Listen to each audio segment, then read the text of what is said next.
ప్రతిపక్ష పదవి కోసమట నేను కేటీఆర్ గారు కొట్లాడు. మేము ఉద్యమకారులం. కేసీఆర్ ఆదేశాలతోని మంత్రి పదవికి రాజీనామా చేసిన, 2 సార్లు ఎమ్మెల్యే పదవికి రాజీనామా చేసిన. కేసీఆర్ ఆదేశాలను తూచా తప్పకుండా పాటించే క్రమశిక్షణ కలిగిన కార్యకర్తలం మేమిద్దరం. నీకు అలవాటు, నువ్వు కాంగ్రెస్లో చేరి ఒక్కొక్కరిని తొక్కుకుంటా సీనియర్ల మీద సోషల్ మీడియాలో తప్పుడు పోస్టులు పెట్టి 50 కోట్లకు పదవి కొనుక్కున్నావు. నేను చెప్పలే, కొమటిరెడ్డి వెంకటరెడ్డి చెప్పింది కదా, 50 కోట్లకు పిసిసి పదవి కొనుక్కొని పైసలతోనే అడ్డదారిన దొడ్డిదారిన. నీకు అలవాటు రేవంత్ రెడ్డి, మాకు అలవాటు లేదు. ఎస్, మేమిద్దరం పోటీ పడతాం. శనేశ్వరుల్లాగా ఈ రాష్ట్రానికి పట్టిన నీ పీడను తొలగించడానికి, నిన్ను దించడానికి పోటీ పడతాం. పదవుల కోసం పోటీ పడం. ఈ రాష్ట్ర ప్రజలకు న్యాయం చేయడం కోసం, ఈ రాష్ట్ర ప్రజలకు మేలు జరగడం కోసం, ఈ రాష్ట్ర ప్రజలకు నువ్వు ఇచ్చిన 6 గ్యారెంటీలు అమలు చేసేదాని కోసం పోటీ పడతాం.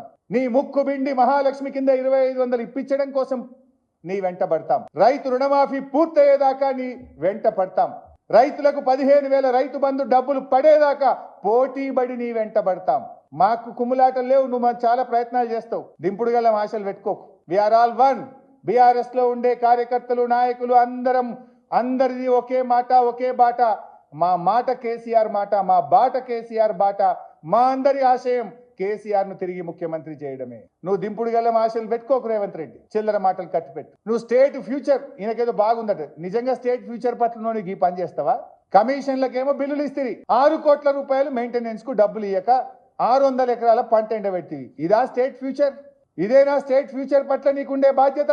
స్టేట్ ఫ్యూచర్ పట్ల కేసీఆర్ కు బీఆర్ఎస్ పార్టీకి బాధ్యత. జిఎస్డిపిలో నంబర్ 1 చేసినాం, పర్ క్యాపిటా ఇన్కమ్ లో నంబర్ 1 చేసినాం, విద్యుత్ వినియోగంలో నంబర్ 1 చేసినాం, వరి ధాన్యం ఉత్పత్తిలో నంబర్ 1 చేసినాం, ప్రతి ఇంటికి త్రాగునీరిచ్చి దేశానికి ఆదర్శంగా నిలిపినాం, చెరువులు బాగా చేసి మిషన్ కాకతీయ దేశానికి ఆదర్శమైంది, రైతు బంధు పథకం యుఎన్ఓ ప్రశంసించేంత గొప్పగా చేసింది కేసీఆర్.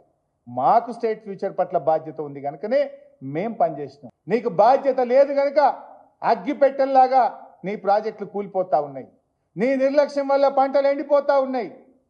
నీ నిర్లక్ష్యం వల్ల రైతులు, చేనేత కార్మికులు, ఆటో కార్మికులు రోజుకొకరు పిట్టల్లాగా రాలిపోతున్న పరిస్థితి ఉన్నది. ఇంకా అన్ని చిల్లర మాటలు.